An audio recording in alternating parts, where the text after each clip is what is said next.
These are Silky Chocolate-Date Truffles from my book, Hot Dates, Sweet and Savory Recipes, Celebrating the Date, and I also illustrated it. There's a ton of art in here, as well as gorgeous photos. I'm Rawaan Alkhatib. Let's get started. Chop it with a knife like this. You just want to get it in pretty small pieces. You want it to melt pretty quickly and evenly. Pour your cream into a little pan. Heat the cream until little bubbles form. You don't want it boiling, you just want it warm enough to melt the chocolate. Butter's just melted. We're gonna get the chocolate in there.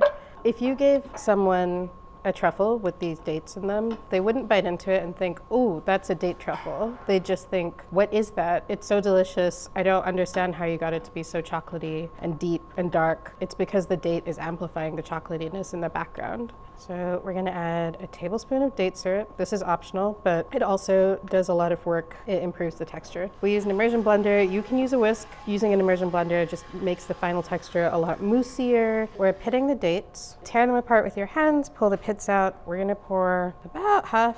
This is not a scientific process. Dot it with the torn date halves. Just want to smooth it out in the pan so the top's pretty smooth, it's pretty even. The dates are fully covered. And then you put it in the freezer for a couple of hours to firm up. So now you just chop them up. I like to make these just big enough that you can pop one hole into your mouth. And now all you need to do is dip them in some cocoa powder, and that's it. These keep well in the fridge. You can keep them in the freezer too.